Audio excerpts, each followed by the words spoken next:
Hi, I'm Biban Kidron, and I'm the director of Bridget Jones' Edge of Reason. Once again, I was summoned. We wanted to start this movie in a very similar way to the first movie. And in fact, these shots that you're looking at now were borrowed, except that as she walked up to the house in the first movie, she was wearing trousers. So we actually had to redo the shot, and we took the old image of the house and we had Renée walk up a plank and we put it together as a blue screen image. I prefer what's underneath it. Uncle Jeffrey. Hello, gorgeous. Hello. The idea of this scene was to sort of revisit, to start in the land of Bridget that you knew with her crazy parents, and just play with the audience, make them feel that they've seen the movie before, and then suddenly at this point show what was different in Bridget's life. My mother's taste never falters.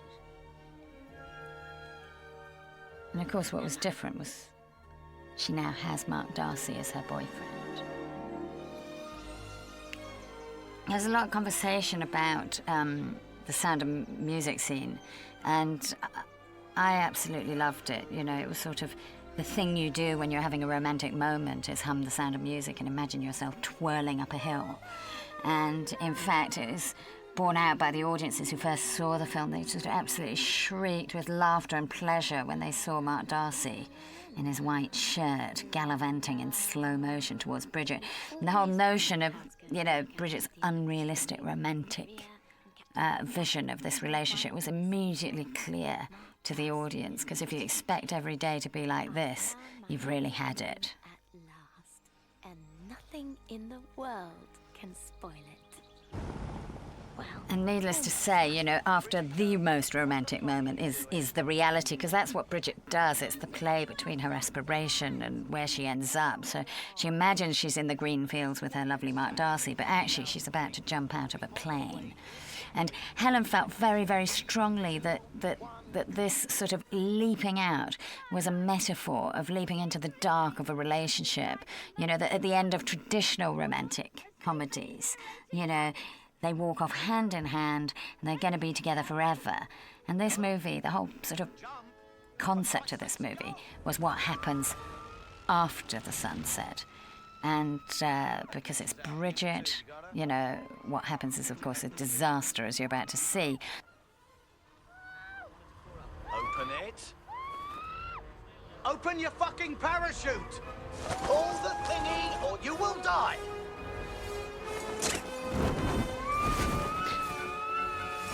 Lots of people ask me whether we actually threw Renée Zellweger out of a plane, and the answer is, of course, we didn't. But in these shots where you see her close-up, like this one, she is actually on the most enormous crane on a very, very windy day. And it was very early in the filming process, and she was literally hanging there in her harness, you know, hour after hour in a high wind. And she kept on shouting down to me, "What is this film? What is this film?" And it became a chant of the whole movie. Would be Renée saying, "What is this film?"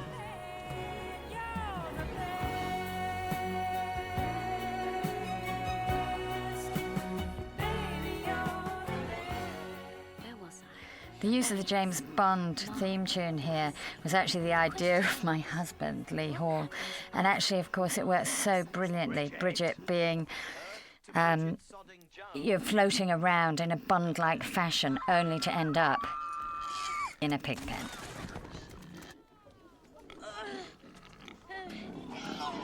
This was the first day of filming, and obviously the first day is quite anxious for everybody. And Renée and I walked up to the pig pen, and I said, you know, you got to come out from underneath this yellow parachute. And the pigs had just been left in, and the AD came in behind me, and I said, you lie down there. And she goes, in the pig shit? And I said, yeah, in the pig shit. And she got down on the ground, and the pigs immediately tried to hump her. By lunchtime, the pigs had tried to hump the first AD, me, the operator, the sound guy, and I have to say, the ice was truly broken. Or to put it another way, 71 ecstatic shags. He's given up being snooty, and I've given up smoking. Well, he thinks I have anyway, which is practically the same thing. Mark Darcy is perfect. Not a fuckwit, alcoholic, workaholic pervert or megalomaniac, but total sex god and human rights lawyer. He is a miracle, really. Bridget, will you stop? Stop staring at me while I'm asleep. Go and find something to do. Sorry.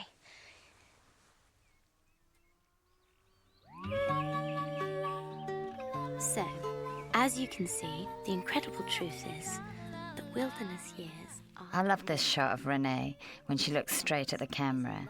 And there was some concern on the day, you know, that maybe it was a bit in your face. But actually, that's one of the things I love about Bridget, is that it is in your face. Yes, sorry. I was in bed with... There was a whole sequence that we had to cut out. We felt when we put the movie together that actually it took so long to start. So we cut sort of virtually from the bedroom to the office. And we're going through the early part of the film, what you'd expect from Bridget's world, you know, her family, her friends, her work. And we felt we had to get through them a little bit more rapidly than it had originally been written. But this is, in the audience, when you see it with a huge movie theatre, 500 people, this moment here is the first absolutely outrageous laugh when the whole of the audience falls about, because they just love this moment when she's exposed. A rather graphic shag flashback. You two have a genuinely gorgeous bottom. Thank you. I'm actually with the Mexican ambassador, the head of Amnesty International, and the Colin was very Undersecretary for Trade worried and that he Industry. appeared a lot more screen time in this version, in The Edge of Reason, than he had in the first movie. He was sort of like a cipher, you know, a sort of a fictitious fantasy figure in the earlier film. And he was very concerned that the more we saw of him, the more human he had to become, the less he became the ideal man in her mind. And it was a very curious balance of getting, you know, his warmth and maintaining the spirit of Mark Darcy. And to a degree, some of the problems in Mark Darcy that Bridget finds herself bashing against. Highest standards and integrity. Obviously, this shot is a reference to the first movie and the fireman's pole and all of that. And in fact, you know, it's very, very much my intention to use the first movie as sort of a piece of cultural history, you know, like The Sound of Music, like the James Bond reference that we've just seen. You know, here's a reference to Bridget Jones. And I think that was one of our very successful things of both honouring the first movie that Sharon Maguire made, but also of moving on and taking fun and not taking it too seriously. Forget the Forum. Definitely forget the Colosseum. No fun at all now, they're not allowed to. You know, enter the fabulous Daniel Cleaver in the form of Hugh Grant, or the fabulous Hugh Grant in the form of Daniel Cleaver, perhaps. We flew to Rome for a day to shoot this little bit of footage, and we really didn't have a plan, and we really didn't have a crew. And in fact, we went to this location. We went outside the Vatican, and I was trying to film Hugh as he walked across the front of the Vatican, and as we were filming that without permission and sort of, you know, trying to do a little surreptitious have a surreptitious moment, I realised that the people who'd all been lined up looking at the Vatican had all turned around to look at Hugh. And I turned around and said, I do not understand. There are hundreds of people standing outside one of the most beautiful buildings in the world, and they've all turned around to look at you. He, of course, didn't seem terribly surprised. You sure? Be as late as you like. Chuck him. Well, you're still ahead and not pregnant with his unwanted child. Bridget's fabulous friends. I mean, you know, the worst advice. I guess we've all got friends like this, but I do love the way they lined up, you know, and absolutely, you know, give her the advice that no woman needs in this situation. Dump him. Even if he isn't shagging her already, Bridge, he's thinking about it. If a man is going out with a woman with large breasts, he will bed a woman with small breasts. Rubbish. Mark's above all that nonsense. Jellyfish alert. Jellyfish alert. Janie Osborne. Talking to her is like swimming in a sea and being stung repeatedly by an enormous jellyfish. Bridget, how's it going with that divine man of yours? You must be so pleased to have a boyfriend at last. First jellyfish of the evening. Is he taking you to the Law Council dinner?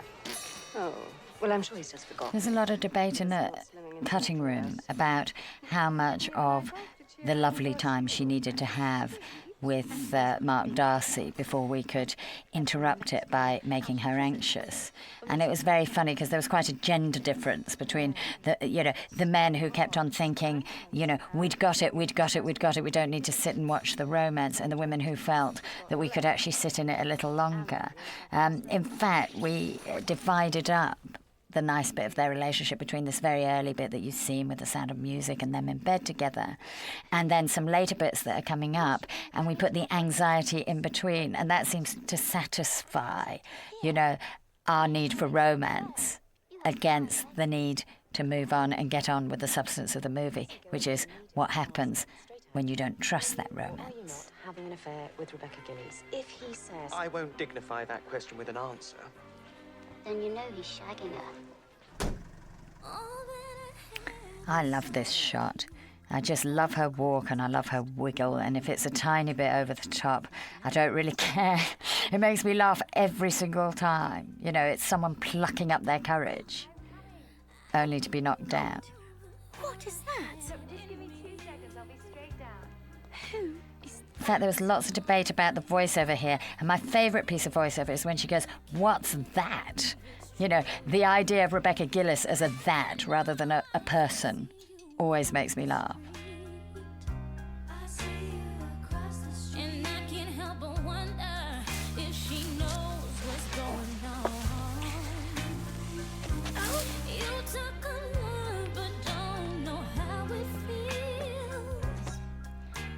Renée is the most phenomenal physical comedian, and I think the thing is that is so interesting for me is that we know that she has this sort of huge capacity to display emotion. We know it from her other work, we know it from the first Bridget, and she is the actress who wears our collective heart on her sleeve, you know, and that is of course great quality. But I think that you'd be challenged to think of another actress of her generation who is a physical comedian the way that she is, you know, from really the soles of her feet to the top of her head. And she does things with her body. She's funny with her body. And look at this shot here with her face smudged and grass in her hair, and she's just gone backwards off the hill. You know, and you've got to say, what a lack of vanity in a world specifically that looks at women's images and expects them to be absolutely perfect. That's what they keep on selling us. And of course that's thematic with Bridget, and maybe why Renée is the Bridget in our minds. But I think it is a great testament both to her abilities as a comedienne, you know, those of timing and so on. But really it's this lack of vanity and the generosity with which she's given herself up to this role. Lovely legs. I did actually shoot a shot of Rebecca's legs, and the camera panned down and up again, but it somehow felt very authorial. It felt like that wasn't the point. The point was that Bridget thought they were lovely legs. It didn't really matter whether they were lovely legs, although I am here to report that they were indeed lovely legs. Take a glass of wine.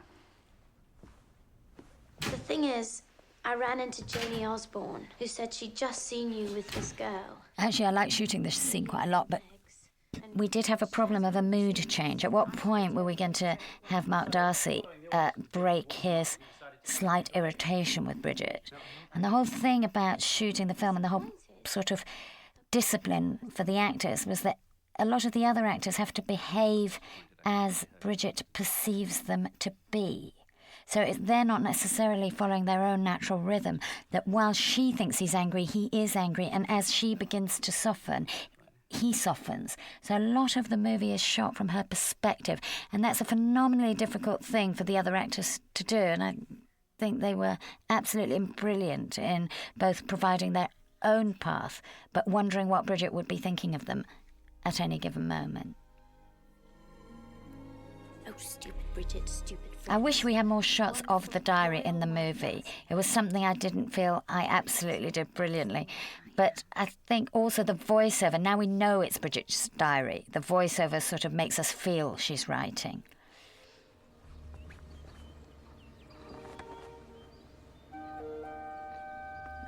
The piece of voiceover we've just had, where she says he loves me just the way I am, was not originally in the script, and it was a very late addition, but I felt that was so emblematic of the first movie, so much about why we understand Bridget's dilemma. And actually in a scene where she was about to wrap herself up and hide her wobbly bits and jump around under a blanket, all so that Mark Darcy can't see her body, the fact that she has just said, he loves me just the way I am, and then doesn't live up to that very piece of information that she claims to have learned, is absolutely the debate in Bridget's mind that we all identify with, that complicated way of thinking. I'm digging on you now, baby, yeah. Do you want a little bit of my love? Yeah. He really is very, very... We had quite a lot of issues shooting here around Borough Market, and we did it quite early on in the schedule. And I think all of us had underestimated the phenomena of Bridget Jones, because it wasn't simply, when you're filming on the street in London, lots of people sort of gather at one end of the street, they go, oh, what are you doing, what's the story, who's in it, and then they go off to work.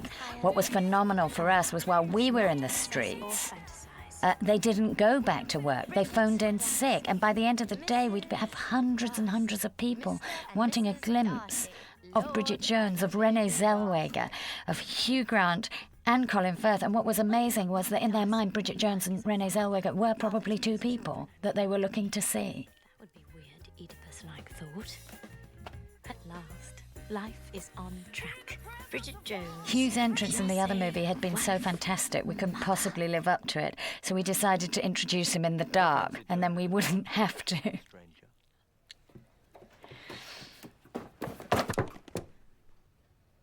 No, all right then. Perhaps not a total stranger. He's automatically so appealing, and his own wit, both as Daniel Cleaver, but actually I have to admit, as Hugh Grant, is so devastating that sometimes I feel like a little girl in his presence because I'm waiting for the next funny thing. Watching television. Being on it is an entirely different proposition. Oh, Daniel. The Madrid piece was outstanding, full of insights, really original.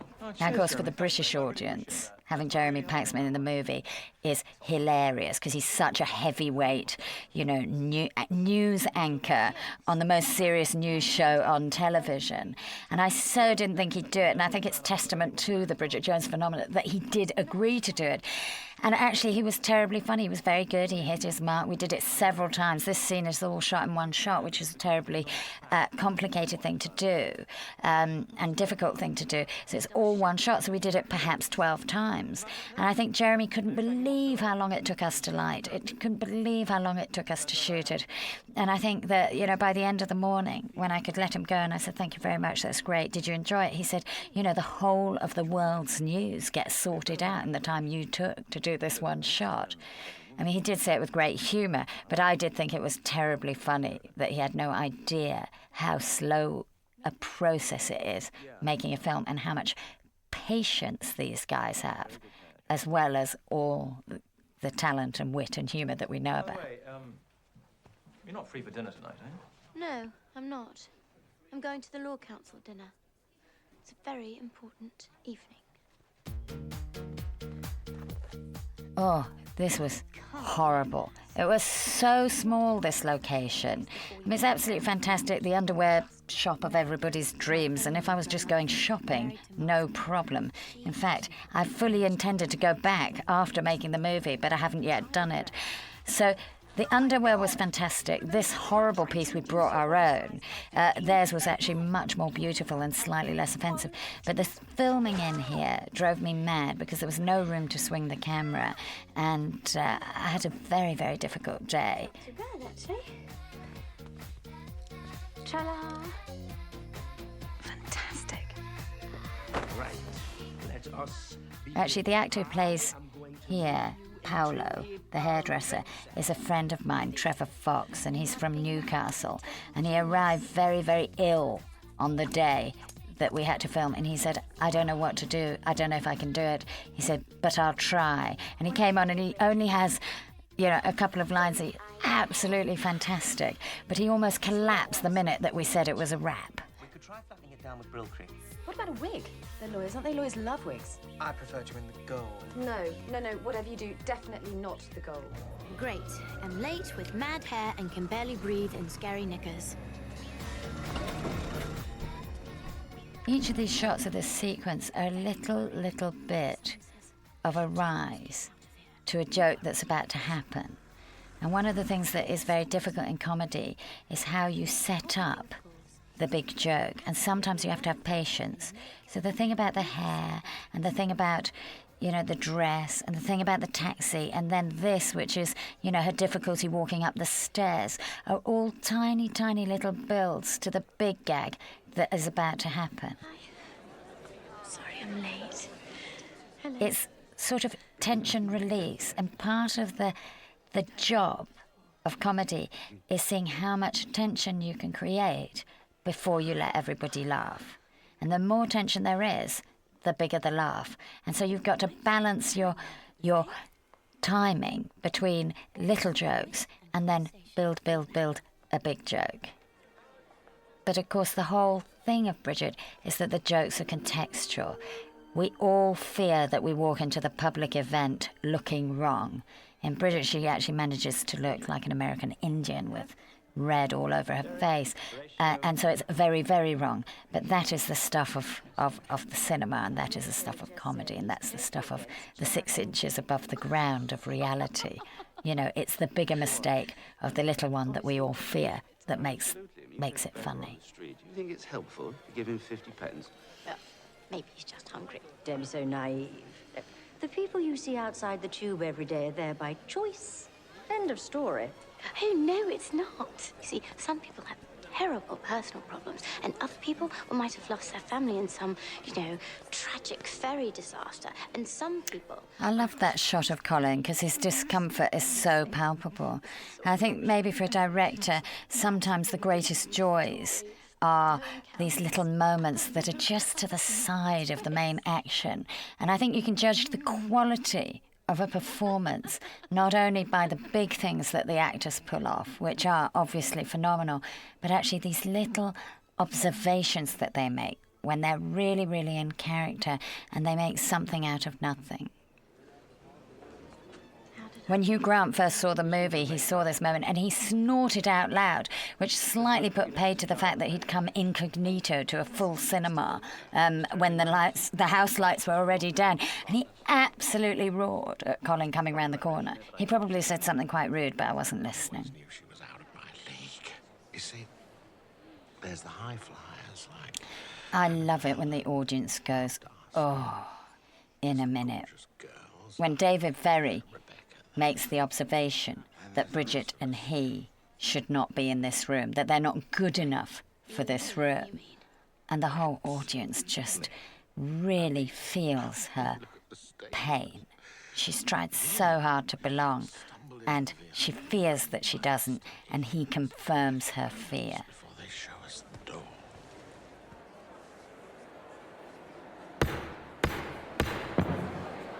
My lords, ladies and gentlemen, let the quiz begin. Oh, goody. This is sort of classic Bridget stuff. You know, she's just been knocked for 6. There's a quiz. She's going to shine. Boom. You know, like Zebedee. She's right back up there. Absolutely ready for the game, only to be disappointed again. Superior copy hold. Yes. What is the correct grace used in the inner temple for the second mooting night of Michaelmas term? Yes. That's a consummate moment from Renée, pretending that she would have got that answer, that it was just on the tip of her tongue. I mean, absolutely fantastic. That's not the sort of stuff that is written into the script. That's the difference between a great performance and a sort of deliberate performance. Absolutely correct.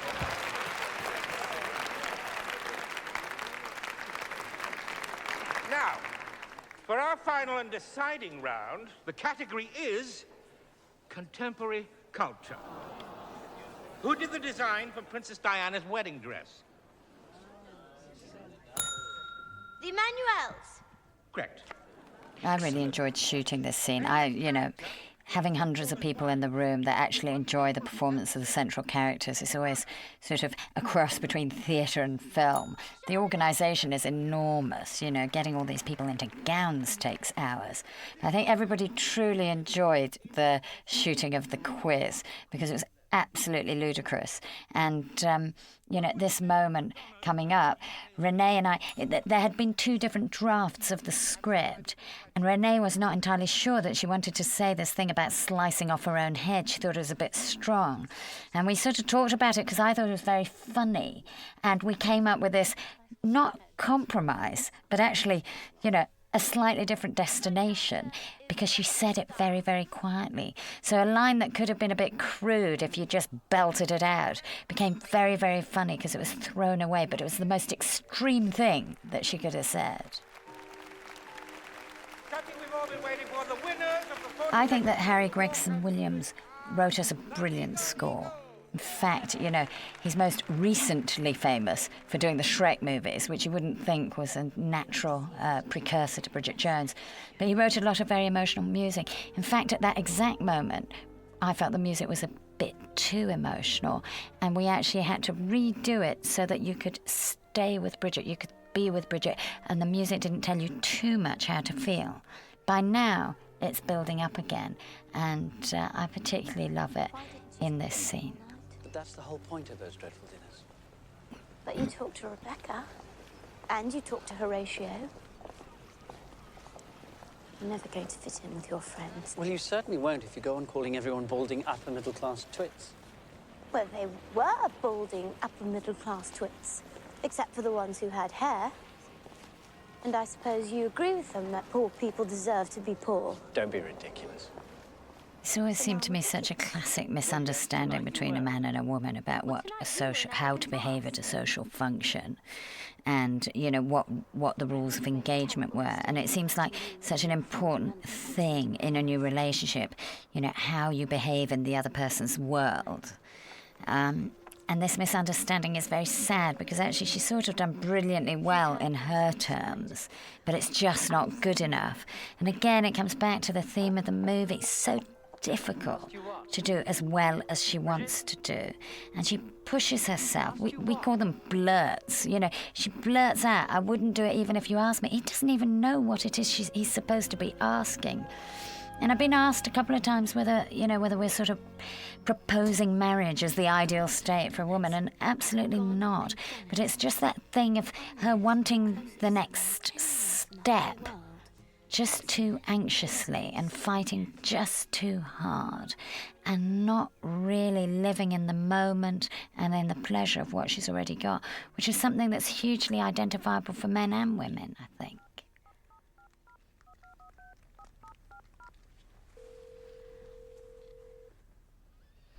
Now, I have to admit, when I read this scene, I never thought it would work. I couldn't really believe that we could keep our emotional engagement with her distress about Mark Darcy and have this sort of outrageously foolish, for want of a better word, telephone message. And actually, as we filmed it, I absolutely fell in love with the scene. And so it just shows that even when you think you have absolutely all the information at your fingertips, you have to be open in the process of filmmaking to trying a few things out, which is why there are scenes that we don't end up using. You're outside. Look, I'll ring you later. Unless you've come to chuck me once and for all.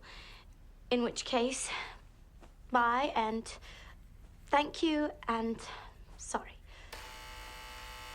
Oh, God, please don't chuck me. Don't chuck me. If you have chucked me, please change your mind. I'll behave much better in the future. This is where you see about Renée's great physical ability, because she's about to put the phone down and then pick it up again to say one more thing. That she uses her body as part of the humour of the situation, whilst being very emotive with her voice. And I do know actors who can do this, but it's a very, very rare thing. And called you an arrogant ass. Unfortunately, yes. You see, the problematic thing is, I love you. We filmed Colin's piece of this scene almost 2.5 months before we did Renée's inside the flat. And each of them were there for the other. But it is funny, even to me, who's sort of imbued in the process of filmmaking, when I see the scene, I get a sort of a secret glee at the idea that these scenes were shot so far apart and they fit together so well.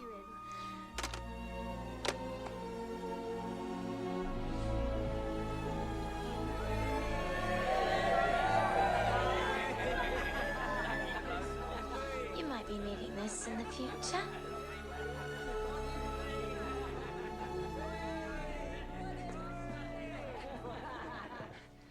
He said he loves me. There's actually more of this scene.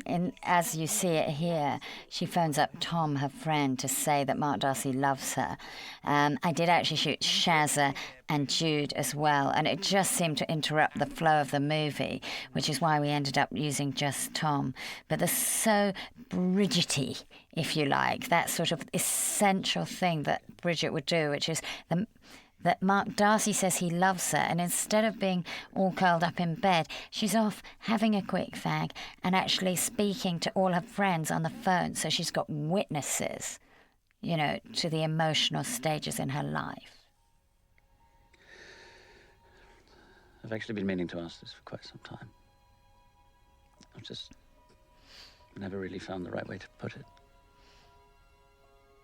Colin was very game about this scene. He was worried that it was obviously such a joke setup that he's asking her for a mini break instead of asking her to marry him, which is what the question appears to be, and obviously what Bridget looks like she's hoping for. But it's such a clear comic setup, and I love that cut to, the most fabulous mini break of all. This is a holiday in heaven. Oh, when we went to film this, we had a blizzard for 2 days. In fact, we shot the following scenes twice. We shot everything in this weather, and then the further up the mountain you got, the worse the weather was, until we could barely not see each other.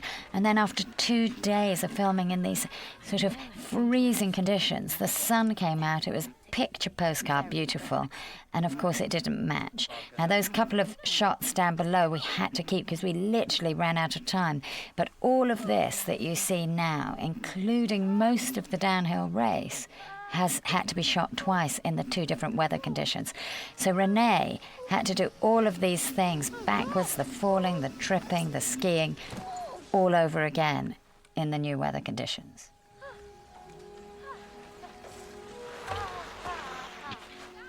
Now, of course, we're completely responsible as filmmakers, and we did have stunt people available to do all this backward skiing and falling over and some of the stuff that's coming up now. But actually, what happened was I put the camera on the stand-in, and she just didn't look like Renée to me. So then Renée came out, we did the scene, and she just skied a few inches out of frame, and I thought, oh, that's it. I said, Renée, would you mind going backwards a bit? And then a little bit more, and before you knew it, she had literally skied her way into doing all her own stunts. I have to say, she is fortunately, a very good skier, but she's also, it comes back to the physical nature of the comedy, that she and she alone can be this character. Actually, I might just sit this one out. You head on. See you down there. You sure? Absolutely. I'll be fine in a minute. Right, I'll see you at base camp then. Bastard. I can't believe he's left me.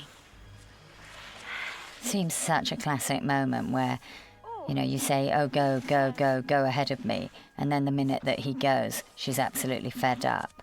And this is a conversation I've certainly had with boyfriends, and I know that my girlfriends have had with boyfriends, where the man doesn't know that what you're saying precisely is, please stay with me and help me down the side of the mountain.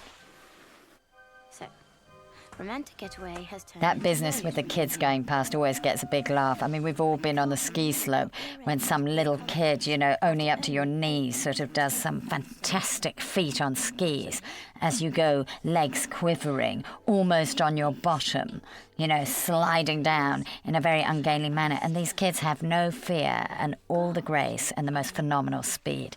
It was an image that I was very concerned to have right from the beginning of planning this ski sequence.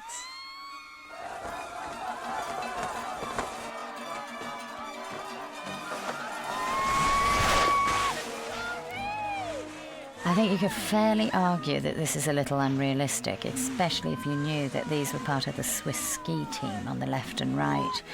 But I love it, and I particularly love that after we put it all together, Renée came in to do some additional dialogue, and she did the most hilarious screeching and go, oh my God, I can't see, and sort of lots of screeching and so on, and it just built the power of the sequence.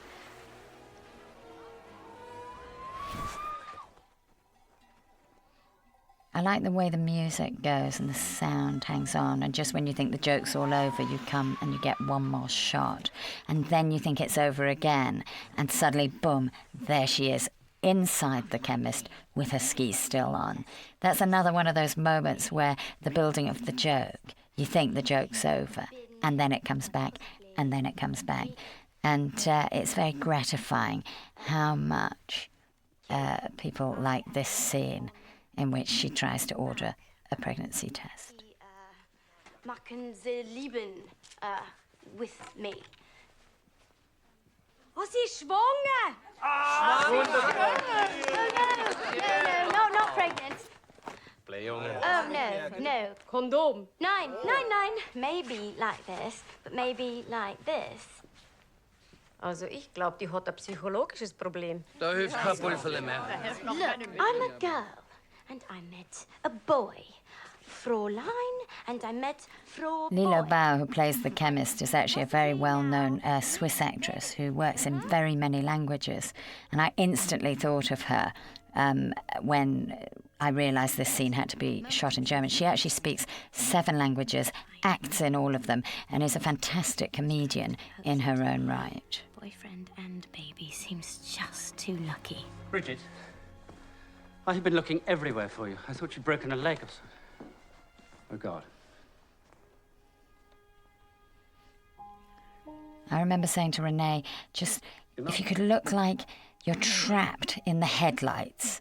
And I have never seen such a perfect rendition of that instruction from a human being. She looks like a rabbit who's been caught in the road with her pregnancy test right up by her face. That was absolutely her choice to put it up that high. And I always find it so funny. Now, I know a pregnancy test only takes 60 seconds, but that did not work for the scene, and we decided to dispense with reality, because 3 minutes is what we needed. What do you fancy, boy or girl? I don't know, it doesn't matter. I suppose I always had, the fantasy of a son. Another Mark Darcy. Or maybe something like Cuck or River. There's so many issues at stake here in this scene, and although it's terribly funny the way it plays out, the whole thing about class, about expectation, about personal values, all these things upon which relationships are built. And that's the thing about Bridget, is that, the comedy, is always a metaphor for a more serious thing, and the way in which people identify with it. But, relationships relationships do circle around these issues of personal values. Sleeping in his parents' bed and breastfeeding until he's a teenager whilst attending some progressive school where the entire day is spent singing Yellow Submarine and practicing group masturbation. Oh, you're absolutely right. It would be madness to allow a child to enjoy his education or live with his parents. What would be madness is to have a child at all if his parents can't have the slightest discussion about anything without one of them shouting at the other. It's negative. Negative. It's too bad. Yes, very sad.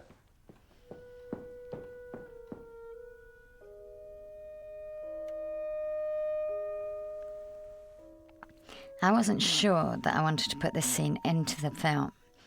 In fact, I always loved the way that Adrian Biddle lit it, and I loved the way that it looked. And I like the back-to-back. It's such a definite image. So it wasn't the scene that was wrong, but I was just worried that it released the tension, and that what we should have done is gone from the pregnancy test to this scene here, to the parent scene that follows, and build up to the argument that's about to happen. But so many people in the process really felt that that scene was very touching. And of course, my vanity of thinking it was very beautiful sort of led me to put it in. Another one of Mother's culinary triumphs. Everything in miniature. Mini treacle tart, Admiral Darcy. No, thank you. The mini spotted dick rather finished me off. So, Mark, Bridget, when are you two lovebirds going to name the day? I messed up here because there was no wind machine on the leaves outside.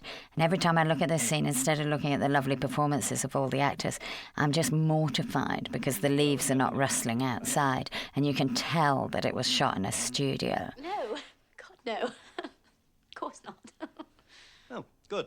Well, that's that sorted. So, Admiral, life on the high seas, how was it?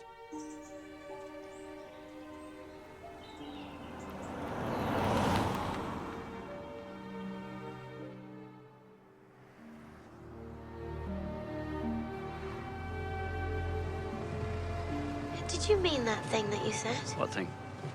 You know what thing. No, I don't know what thing. The thing.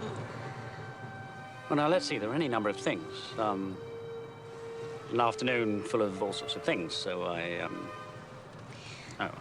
The thing where you said that you're not,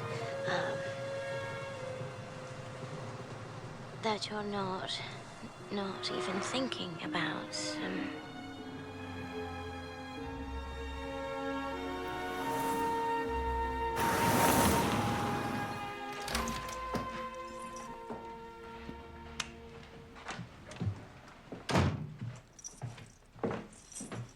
What's the matter?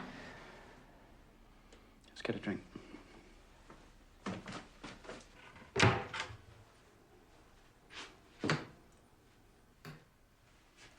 I'm going to go to the loo. Then I'm going to come back. Then we're going to be civilized. We tried to put a voiceover in over these last couple of shots of Bridget to sort of say what she was thinking. But the looks on her face were so complex, and it was sort of so much anxiety and hope all sort of collected into one, that any time we put voiceover to say what she was thinking, it seemed to be less than the look on Renée's face without explanation. It's quite a testament to an actress to actually say that. There is, however, no doubt what she's thinking right now, and the message from Rebecca Gillies is the straw that breaks the camel's back. Oh, Christ, what now? All the men in the audience laugh when he says, Christ, what's now? That he knows before she says anything. He knows from the look on her face that they've messed up. All I did was go to the loo. And we were concerned that the line that Colin says about I won't dignify that with an answer would not be remembered. But God bless the audience, they do remember. All right.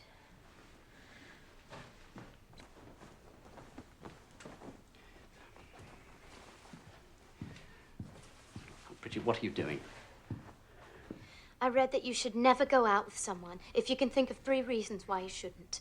And can you think of 3? Yes. Which are?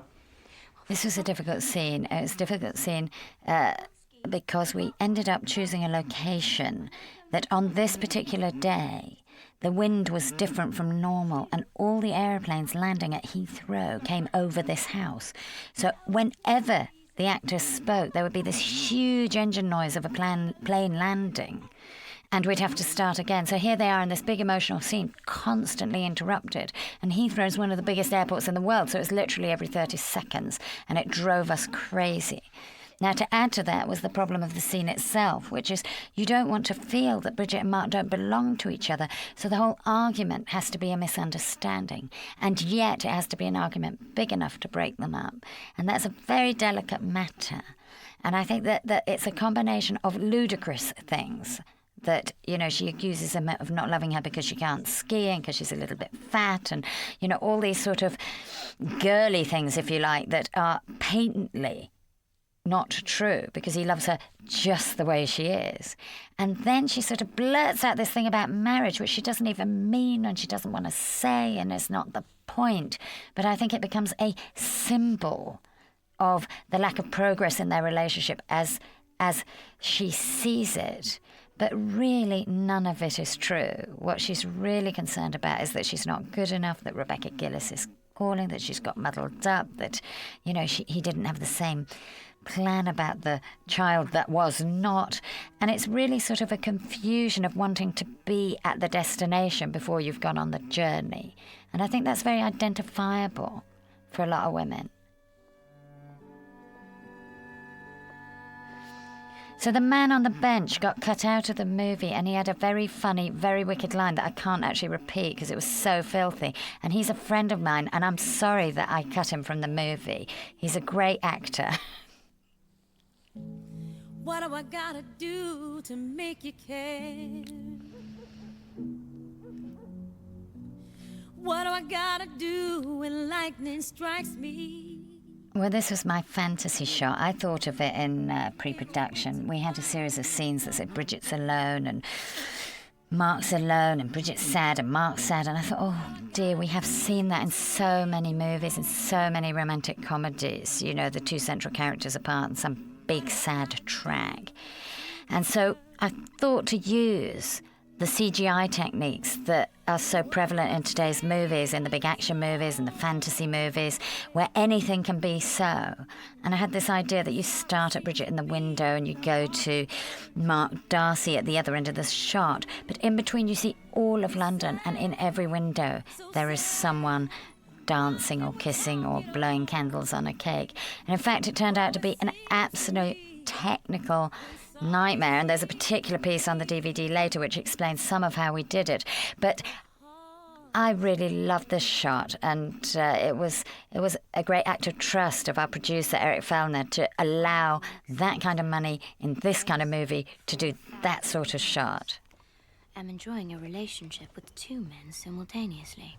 The first called Ben, the other Jerry. Well, this is an image we all know. It barely needs any explanation. You know, the whole thing of emotionally being under the duvet. And I think that, you know, like everything Bridget, we just manifest, you know, these cultural ideas of, you know, I've spent months under the duvet. In Bridget's case, she actually does. I hope you haven't forgotten our lunch date. Of course I've forgotten it.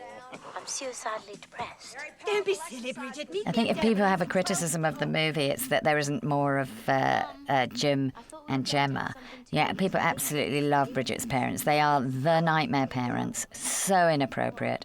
Mum is so insensitive. You know, she really has not handed over the baton to Bridget. But, you know, so much of the first movie dealt with her relationship with her parents. Because there's so much about her and Mark Darcy in this movie, there was just simply not room for many more scenes. And it's very sad because, you know, obviously Jim is a most marvellous actor who we've seen centrally, and Gemma is, you know, almost as iconic as Bridget's mum as Renée is Bridget. Bloody know-it-all. New York, the big, juicy apple. The city that never sleeps with the same person 2 nights running. My favorite place in America, where Sex in the City isn't just a program, it's a promise. I like the idea of Hugh being in the hallway before we see him in the scene that follows. You know, it's sort of a sense of whenever anything is bad for Bridget, you know, Daniel Cleaver is just around the corner. I interview some rocket scientist while he looks through my skirt with X-ray glasses. No. Although that is a bloody good idea. No, the fact is, the smooth Neil guy- Pearson's such a fabulous baddie because he looks so plausible, but he really is the ultimate sexist, horrible, exploitative boss. And he always appears to be giving Bridget opportunity, and somehow he does it in such a despicable way. He's the man you love to hate. In a million years from now, Excuse me? I am a top television journalist, not some boorish bint in a bikini. Really? Well, those are strong words coming from someone who doesn't know where Germany is. Who told you that? Cleaver. He said he couldn't be expected to go out with someone who thought Iran was David Bowie's wife and who didn't know. I had a problem in this scene about when to reveal Hugh Grant, just to say that Daniel Cleaver was in the room. And I made a bit of a mistake in the filming because I should have had a wider shot from the other side that made you understand that there was more room behind. So I had to tell the audience that Daniel Cleaver was in the room at some point. And in fact, I struggled quite a lot. And eventually I rang Richard Curtis and I said, I need help, come on down. And he was absolutely excellent. He came down. And this was one of half a dozen problems that I laid at his feet. And I said, how am I going to do this? And his response to me was, go on the wave of a joke. And of course, the, you know, Iran being David Bowie's wife is such a fabulous joke that on the wave of that joke, introduce Daniel Cleaver and then carry on with the scene. So when he turns around, it's not a complete surprise. I was very grateful to Richard for that solution. That was solid. Now look, I think we should have a serious talk about Finch's suggestion. I'm going to Thailand, Jones. Wouldn't you like to be my little girl guide? Thailand. You're fucking shaggy before you left Heathrow. I'll be perfectly fine. Now, there had been a whole other section of the movie before we came to this. It was where Bridget went to a christening. And we took it out because we were so ready. Everything was poised. Bridget and Marcus separated. We had to get on. Hugh was hovering. There's Daniel Cleaver in the sidelines. And we absolutely had to get on to the next part of the movie. Otherwise, it would have probably outstayed its welcome. Not now, but by the end. By the time you got right to the end of the last frame, you may have felt you were in the movie too long. And it's a horrible sort of disciplined thing that one has to do every now and then as a director, which is take out something that you absolutely adore. And in fact, there is a sort of joke amongst directors, until you have removed your 3 favourite scenes, you have not made the film that you should have. So the christening scene, which actually appears also on this DVD, not as in its entirety, but a good bunch of it, is the sequence. And I think that these days we're all very grateful that some of our best work has a whole new place that it can be seen instead of just literally hitting the cutting room floor.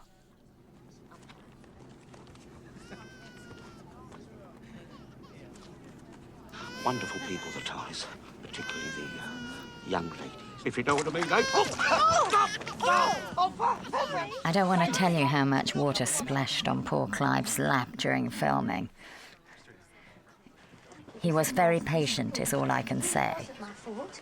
It's a fizzy drink, you know, it just sort of fizzied over. Couldn't bear to think of you back there in slum class, Jones. Graham, thank you so much. You are the best air steward I've ever come across in my life. And if I may say so, the smartest. There's a funny line that we had here at one point, which was, I couldn't bear to think of you in steerage. And it was such an old-fashioned word. And in the end, we replaced it with a more modern and comprehensible word. And I still think that every time I come to this moment, and I have seen it hundreds of times, there's a little part of me that wishes that we'd kept steerage, because it's such an evocative thing. No. Jones, if you're going to be dull, I'm just going to plunge straight back into Mrs. Dalloway. And you know how she loves that. Dirty, dirty bitch.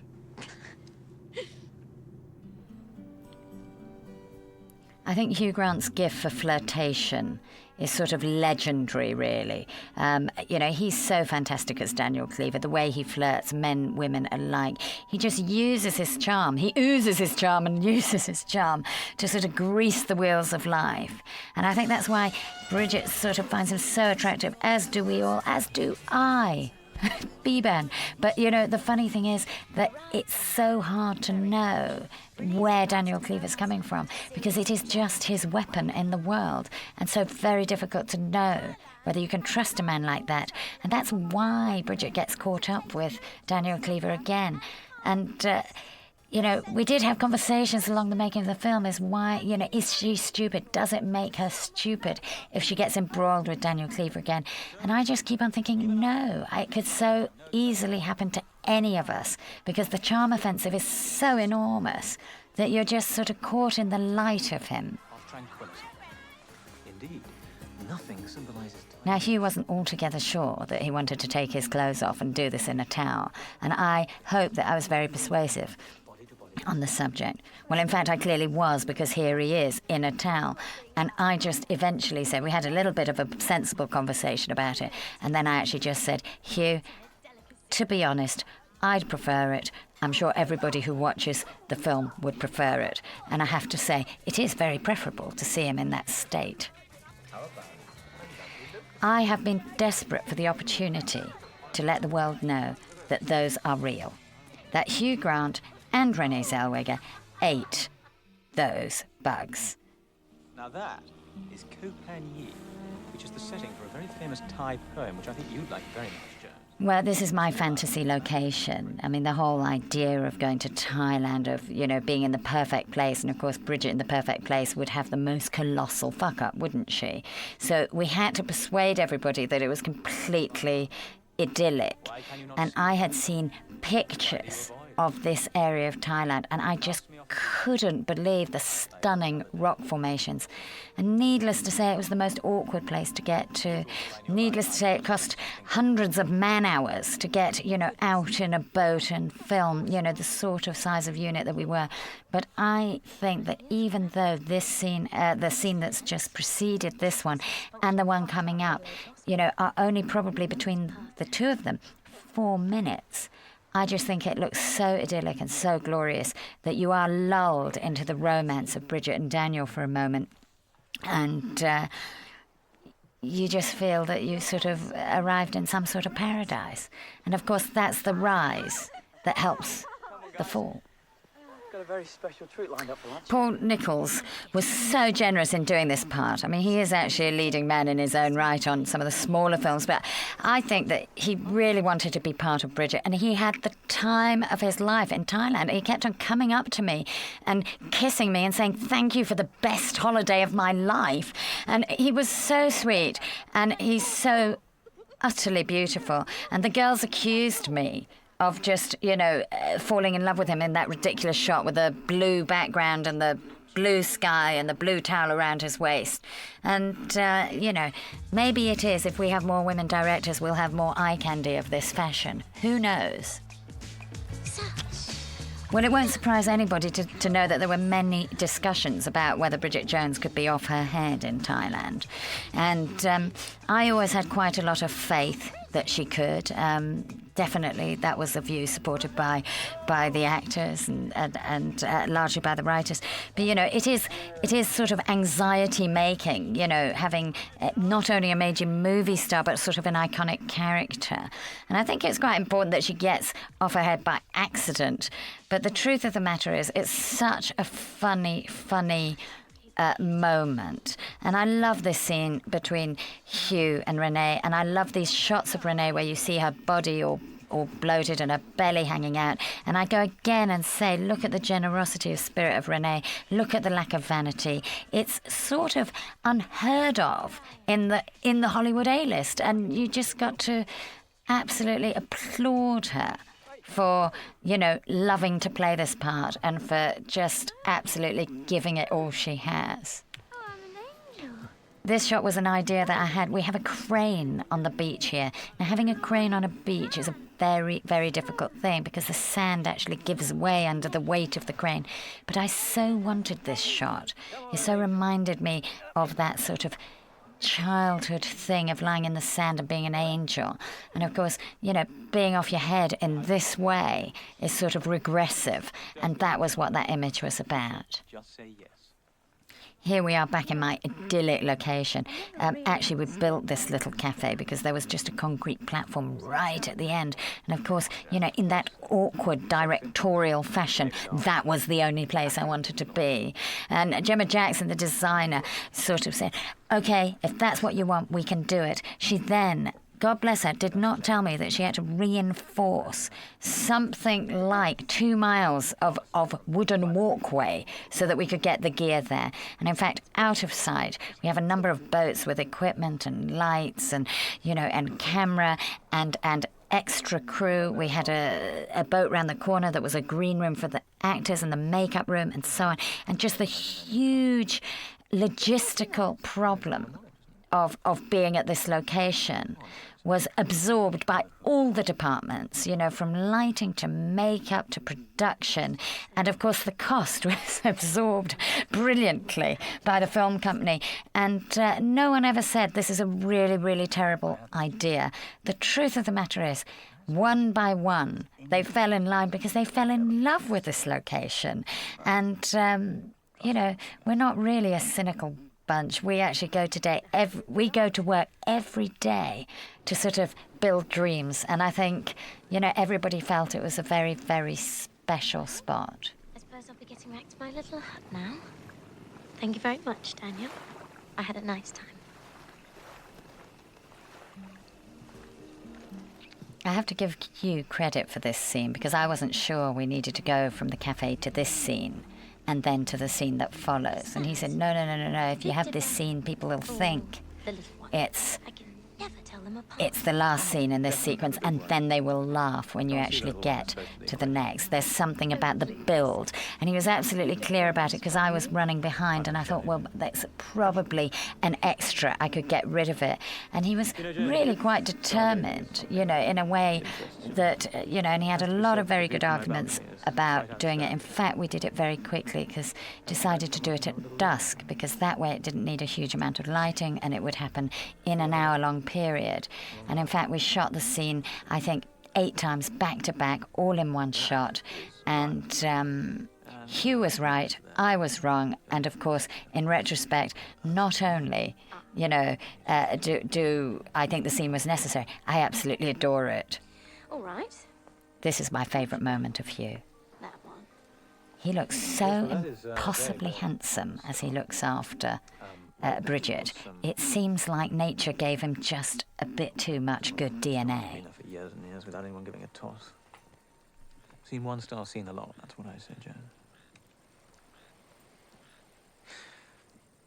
Different with girls, though.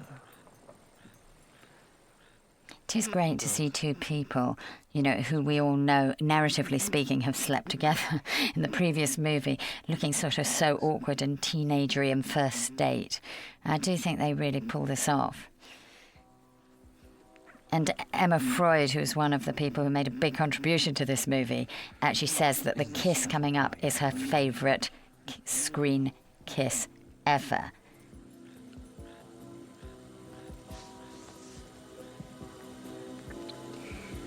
What about your therapy? I think you might be it. I'm not in love, so don't forget it. It's just a silly phase I'm going through. And just because I call you up, don't get me wrong, don't think you got it made. I'm not in love. Oh, God, I hope you're wearing those giant panties. Please. Please be wearing the giant panties. Please. Oh, my Honestly, Renée was such a trooper, you know, having Hugh Grant lift up her skirt and talk about her knickers like that. I mean, the funny thing is, of course, people enjoy it so much, and the knickers, the big knicker scene from the first movie, is so identifiable that when the press first started seeing The Edge of Reason, they started saying the big knickers are back. You know, not Bridget Jones is back, but the big knickers are back. So I think, you know, we actually had quite a laugh doing it, but I must say it was quite something having Hugh pick up a thing, because, of course, you know, you see it once in the movie. We did it 20 times on the day. I think this is a proper serious moment. You know, how many times have we all had where we're just about to do the wrong thing and you sort of step away from it? And the amazing thing is when you step away from doing the wrong thing, you should then do the right thing. And Bridget does what we all do out of weakness in our lives, which is she steps away. She has the strength to step away. She considers whether it's the right or wrong thing. She knows it's the wrong thing. And she comes out and does it anyway. Which has probably ended already, but Bridge. Doesn't everyone deserve a second chance? Hmm?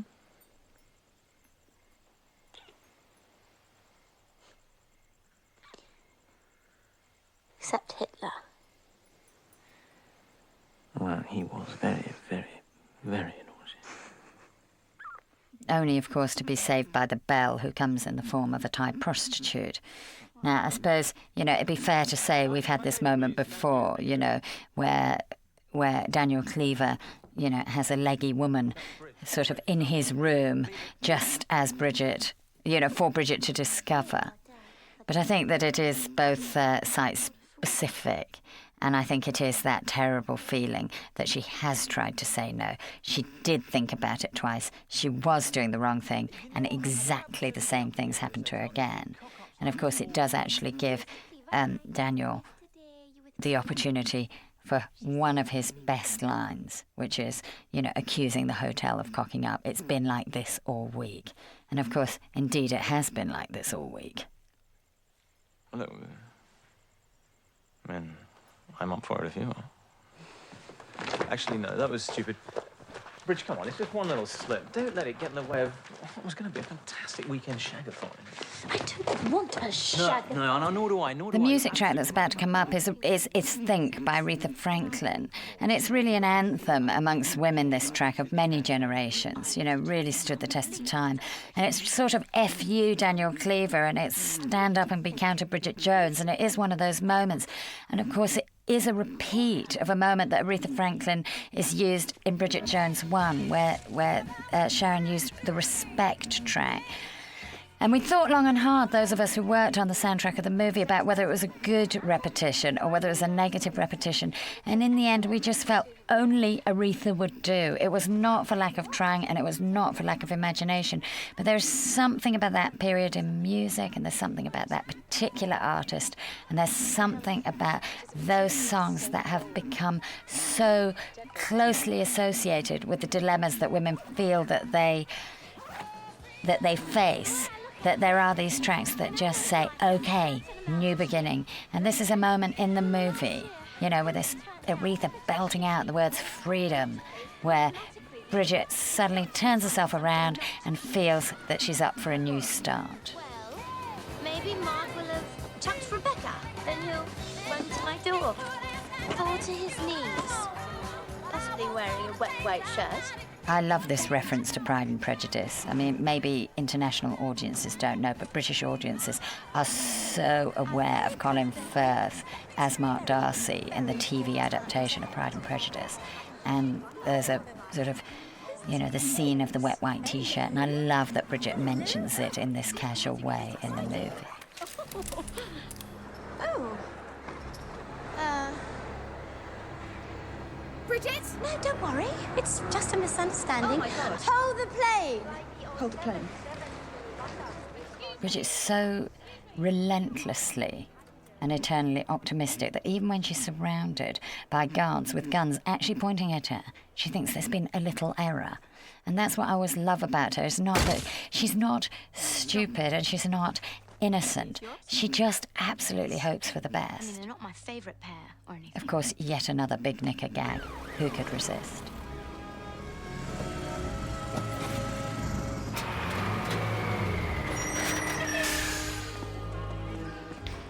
We visited a Thai prison. We visited a prison when we were in Phuket, and we had a look around. And in fact, it wasn't very much like this.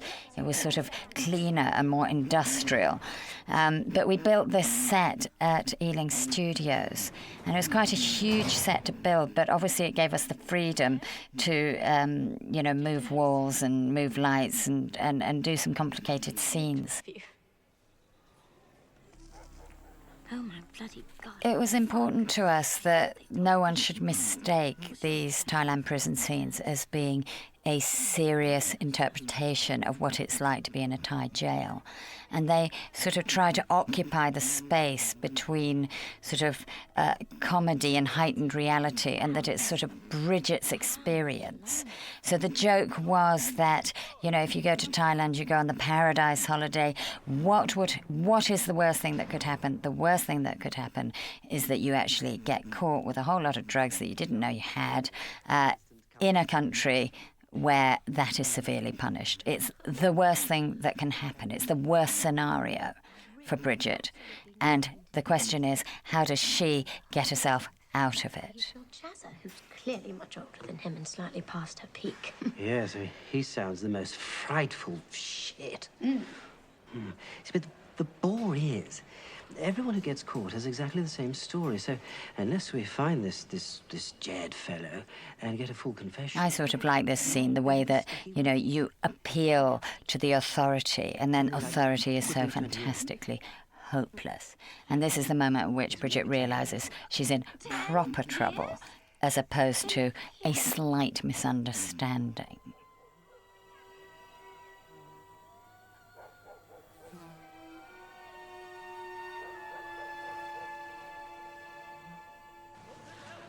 Very black.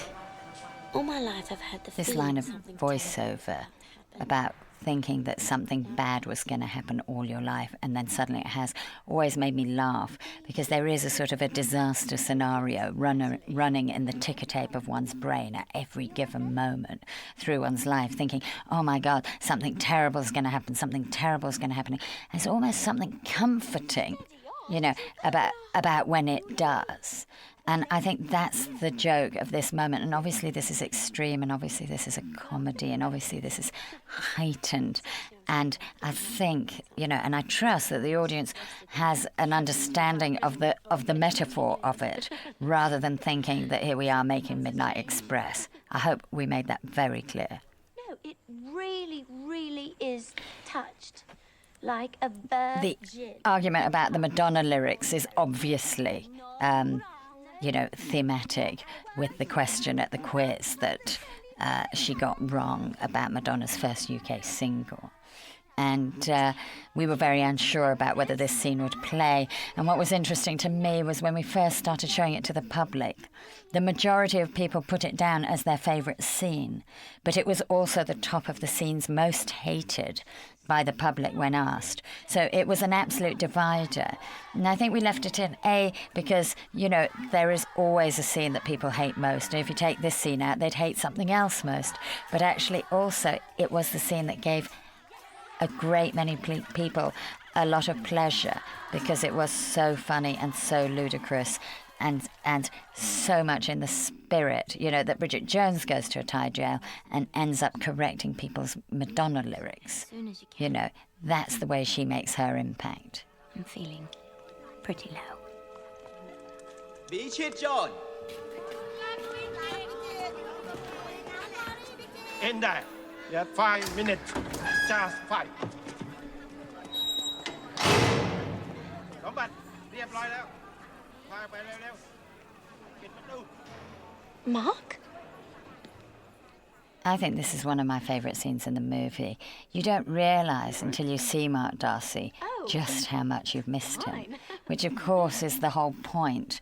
It's very scary to have your leading man go out of the movie for so many reels, although when he's replaced by Daniel Cleaver, it is obviously distracting. So as an audience, we've had the same experience as Bridget, which is we've been distracted, and then when we see him, you think, oh, thank God, he's going to make it better. And I love Bridget's attempt here to both let him know she's done no wrong, but also say she's all right, but also say she's frightened. She really doesn't know which part of herself to offer up to Mark Darcy in this moment. And what she really wants to do is just make contact. And when one's on the back foot, you don't necessarily make contact in the way that you wish. Was this the man with whom you were seen taking hallucinogenic mushrooms before you spent the night in Daniel Cleaver's? I love the moments where the audience get ahead of the film. So, they groan when they see the picture and they feel for Bridget. And then Mark Darcy says his line about, is this the man who you took hallucinogenic drugs with before you spent the night in Daniel Cleaver's room? And they groan again, and they laugh as they groan, but they're so sad for Bridget that she is, from the outside, so misunderstood, even though everything Mark Darcy says is the truth. And she's somewhat undone by it. No. Well, the toilet facilities are well below par, but... Good, well, that makes things simpler. Listen, they're prepared to drop all charges against you, which is extremely lenient. When I was filming the close-up of Renée for this scene, she was obviously in a state of quite a lot of emotion. And I saw her hand do this movement, and it was underneath the frame line of the shot because I was quite close on her face. And every time she got to that moment in the scene, her hand would go along the table. But of course, I was filming her face, so I couldn't see. I couldn't see it on film. I could see it in reality. And so I actually set up a whole new shot and shot her hand and her face in the same shot, which is the kind of thing that you sometimes have to just steel yourself because there's never time to do something two ways. But it just seemed so emotive to me, the hand that stretched out. And it was just a gesture that Renée was making towards Colin in the course of the scene.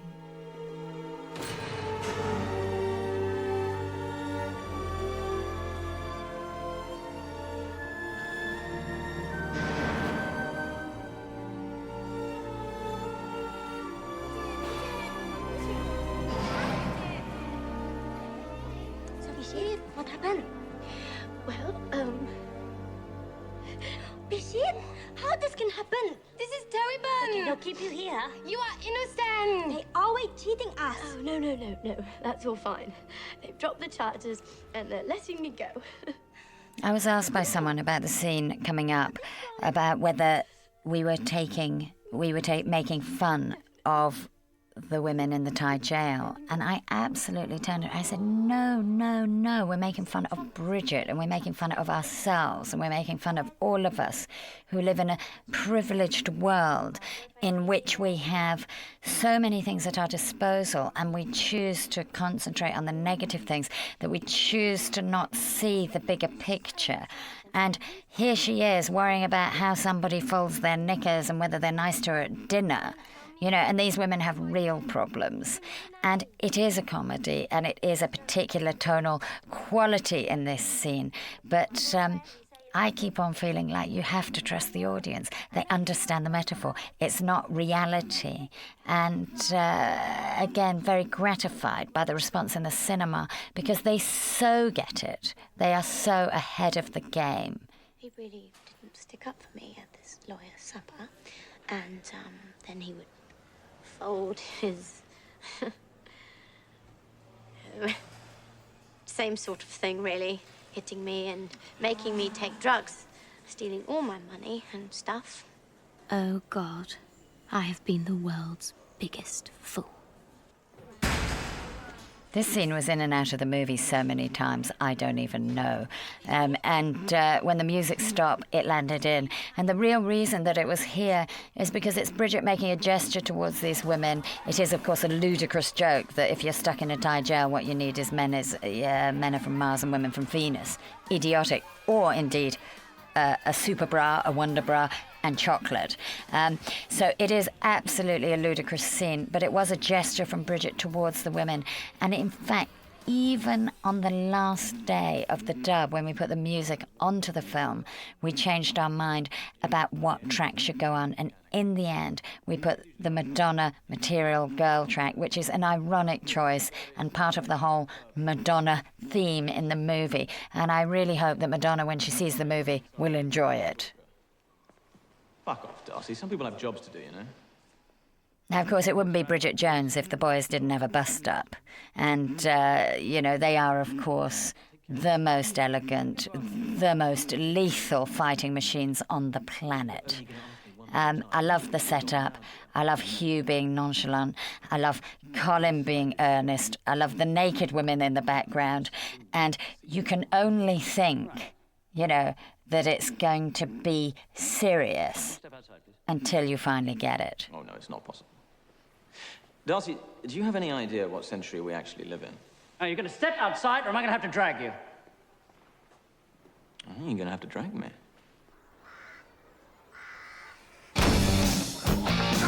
It's fucking insane! I'm doing it straight, Cleaver, and you're gonna pay for it! I mean, it's the ultimate playground fight, isn't it? We had actually a stunt coordinator sitting in the corner, I think drinking an awful lot of coffee that day. It was absolutely the idea of the guys that they didn't want to rehearse, they didn't want moves, they were going to fight like idiots. And I think they fulfilled their brief 100%. I have to say they were slightly worried when I asked them to run around this. They thought they might look too much like idiots. I think I obviously clearly won the day, and they do look like idiots, but it's perfect for the scene. The inevitability of them ending up in the water is, of course, entertaining. It's only a question of time. And the fact that it is so shallow always amused me. And this fantastic line of, what are you going to do now? Drown me in 16 inches of water, of course, makes the point beautifully. And just the fact that Colin says, what a marvellous idea, and then proceeds to try to actually drown Daniel Cleaver in 16 inches of water, and sort of the whole subtext of their jealousy and of Colin's disappointment that his relationship with Bridget is over, and so on, is palpable in this scene, even though it's high comedy. And I think that's what I've enjoyed most about working on the film, is the sort of the thematic seriousness against the comedic expression of the story. We debated long and hard whether you could see this scene before Bridget goes after Mark Darcy, whether it took the air out of the chase, as it were. But in the end, we felt it was really important to remove the barrier of her infidelity with Daniel Cleaver, as in she had not been unfaithful. Even though it had been very close, she had not. Before we got on with what is now coming up, the last act of the story. How did you survive? Renée was really uncomfortable with this scene. She didn't like having a lot of journalists meet her at the airport. And I sort of don't blame her. And I did think about taking the scene out. In fact, I tried the movie without it. But I have to say, Mum's line about "sorry I didn't write, darling" was such an emotive line for me. The idea that her daughter could be in a Thai prison and she is so selfish and so self-absorbed that she didn't have time to write says so much about the relationship between those two women, and so much about a homecoming where you hope everything will be marvellous, and the minute you arrive on home soil, it's a disaster. And look at her, she's smoking already. And I just felt it did an awful lot of work for the characters. And of course, Renée's so marvellous in the deadpan way that she delivers this dialogue that actually, for this scene alone, it was worth being at the airport. Next time, I will not fuck it up, Mother. Here we are back at Bridget's flat. It's such a sort of a build-up of homecoming. And I really hope that as we sort of get Bridget into her own natural environment, it falls away, this incredible journey she's been on. And of course she is older and wiser, the more grown-up Bridget, and she sort of feels that she's thrown away some of her advantage. And it's all just sort of a build to the last race to romance, the last race to Mark Darcy. And of course, the audience are so sophisticated, they know how this has to end. They know she has to end up with her man. But it's really the pleasure of going through her experience that we were trying to offer. It's all over. Even if I make No one's ever said it to me, but there's a light on, and she's been in a Thai jail for a very long time, and it really irritates me every time I see the movie. I feel such a wally. That I should have caught. Bridget, I'm so sorry. It's all right. There was a lot more in the script between Sally and Renée before they said sorry. There was a sort of a bigger apology from Sally and a sort of a slower acknowledgement from Renée. And I think that in the end, you know, that Bridget is such a generous character. It is part of her giving back, that she absolutely knew it wasn't Shazzer's fault. And in the end, it became shorter and shorter and shorter, and then it was sorry, and it's okay, and the hug, and we move on. And somehow, it was a real clear case of less is more. It became more emotive in its simple state than in its explained state. I think that's a sort of a lesson one learns often in filmmaking. So Mark flew over to Interpol. Which is in Leon. They located Jed in Dubai, but there's a problem. They don't normally extradite people from... Now, of course, this is a classic version of that scene from Pride and Prejudice where we hear what Mark Darcy has done. You know, and he's been here, and he's been there, and he's been everywhere. And I absolutely love this scene. It did used to have a music cue that made it quite emotional, we thought, and we had it there for quite a long time. And then, again, at the very last minute, we took away the music and left the scene bare, almost like you could feel it raw as Bridget felt it. And you could feel her mistake, and you could feel her realisation. And it was a case where the music actually interrupted her realisation. And again, it's quite interesting where music works and where it doesn't.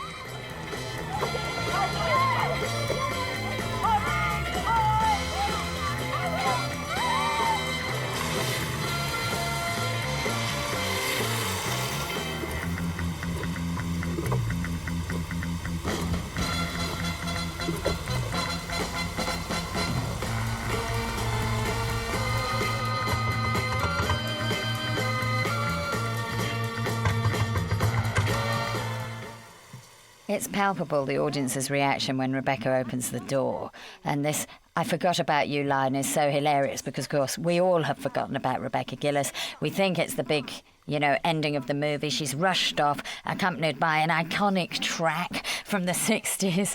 And you think Mark Darcy's going to be there. And, of course, the wrong person opens the door. And this scene is sort of an interesting way forward. I mean, Rebecca was not a character in the book, was not a lesbian. And, of course, what emerges now, which is the impossibility of Rebecca Gillies being an alternative for Mark Darcy to Bridget, and therefore the fact that Bridget has misunderstood, has fabricated all the negativity in the relationship that there was early on in the film is such a sort of a seminal lesson for her. And I think the thing is that, you know, it was an interesting choice. It was something that we talked about a great deal. But to eradicate any possibility that the leggy beauty could be a rival was dealt with in this choice. And I was sort of gratified to know that the audience laugh uproariously at this moment when they kiss. And I love the fact that Bridget clearly quite rates this kiss and reacts positively to it. And it's not in any way an anathema to her. It's just not Mark Darcy. That was lovely. Really lovely. But I'm afraid it's still men in general, and Mark Darcy in particular, that I loved. Thanks. I invited my mother to see an early cut of Bridget, and I asked her what she thought about this line, "If I ever bat for the other side." And my mother said, "You know, I think it's what makes Bridget Bridget, that actually, even as she rejects Rebecca Gillies, she's trying to make it better. Hello, Giles. Hello, Bridget.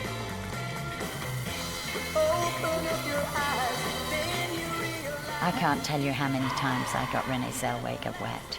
And it became a point of absolute, hilarity in one sense and horror on another, that I would sort of, sidle in of a morning and say, guess what, today's another rain day. And in fact, when we wrapped the film, I did give her as a gift a sou'wester and a hot water bottle. And I promised her that if we ever did work together again, it would not include water. And of course, these scenes go so quickly in a film. When you're watching it, you're eating your popcorn, you're laughing, you're squeezing your husband's knee, whatever it is. But of course, when we make them, it's hours and hours and hours of being wet.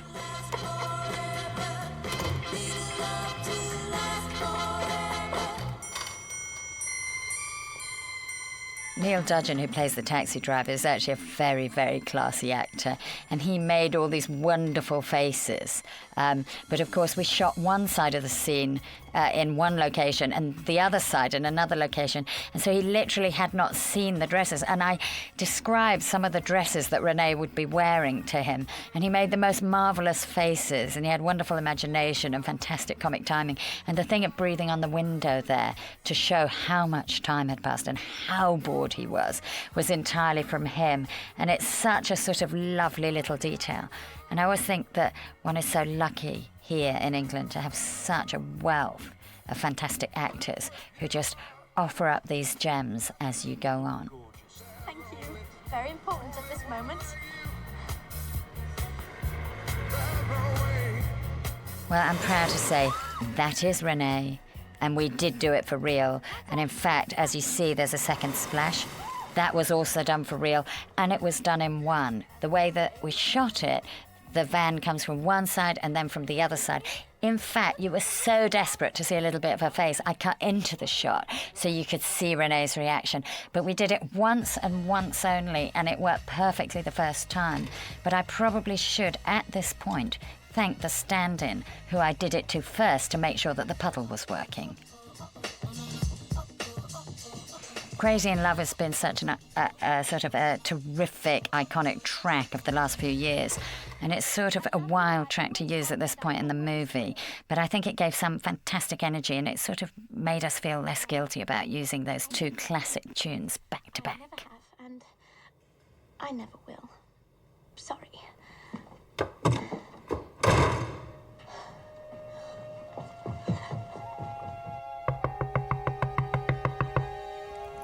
Come in.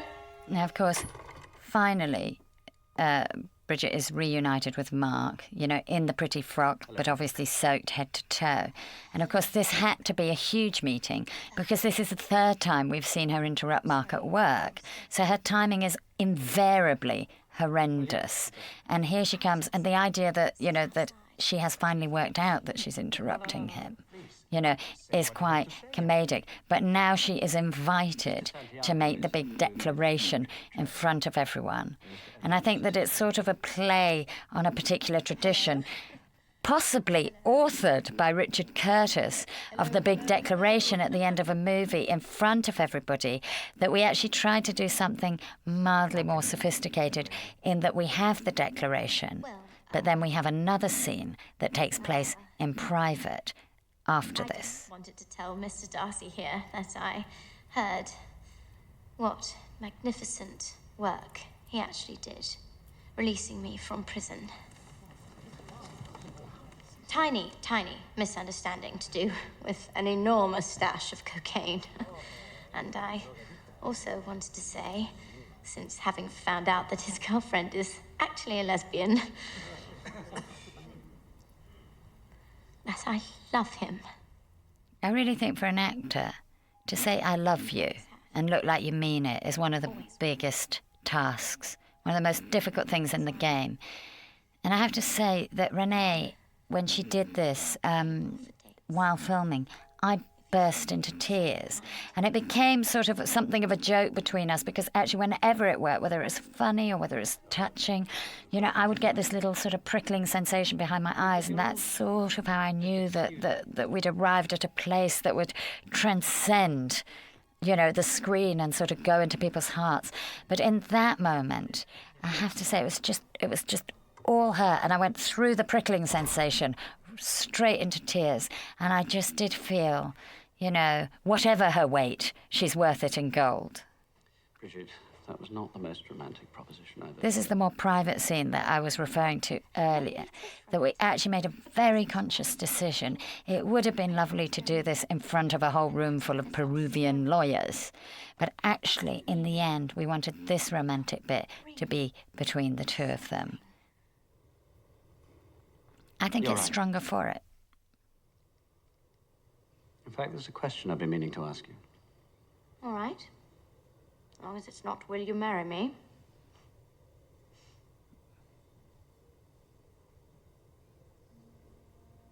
Oh, God.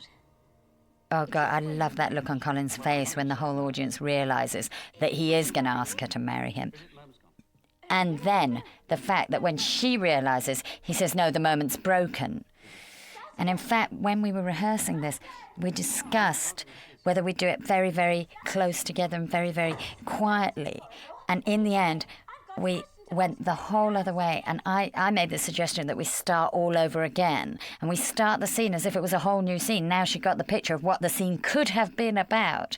And actually, Colin did this hilarious thing of backing off. And then Renée started running up and down the corridor. And she is about to fly into his arms. And I felt that that was like the big romantic sort of denouement, just like Sound of Music in the beginning. So you know sort of instinctively that you're coming to the end. Because not only has he asked her to marry him, but actually you're sort of in the place of the beginning, which is, of course, the language of film.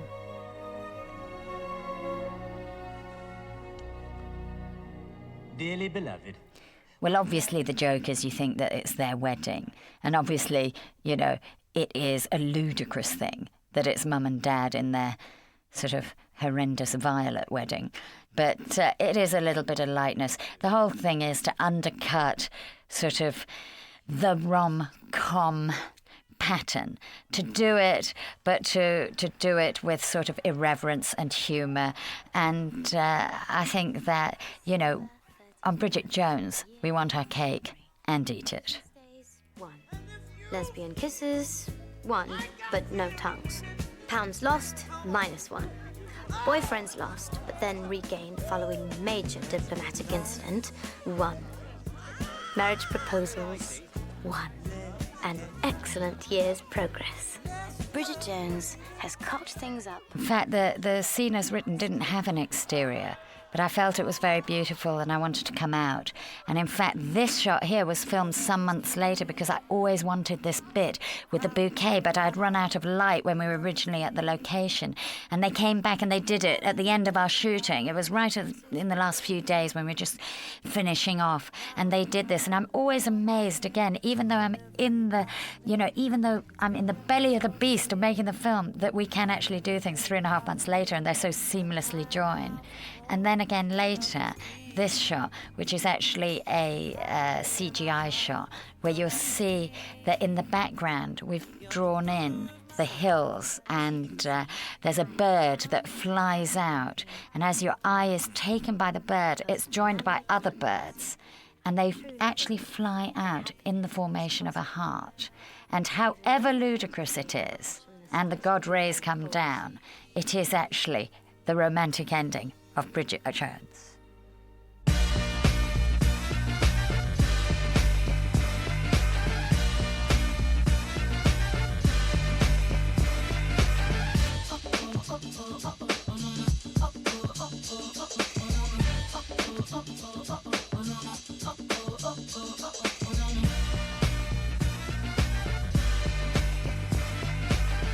I look so deep in your eyes. I touch on you more and more every time. When you leave, I'm begging you not to go. Call your name 2-3 times in a row. Such a funny thing for me to try to explain. How I'm feeling and my pride is the one to blame. Cause I know I don't understand just how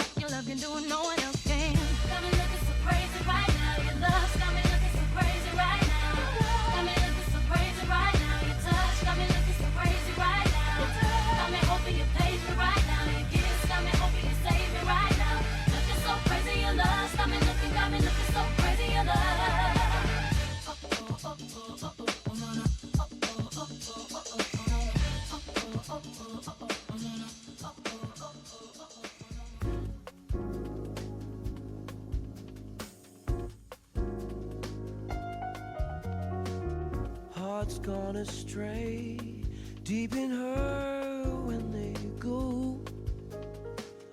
I went away just when you needed me so.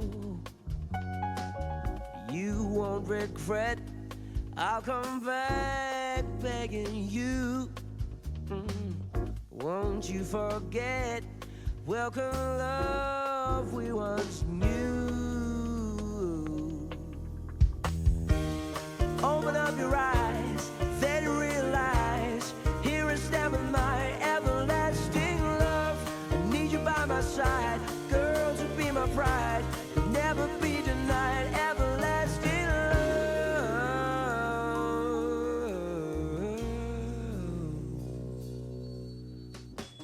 Heart's gone astray, deep in her when they go. I went away just when you needed me so. You won't regret, I'll come back begging you. Won't you forget, welcome love we once knew. Open up your eyes,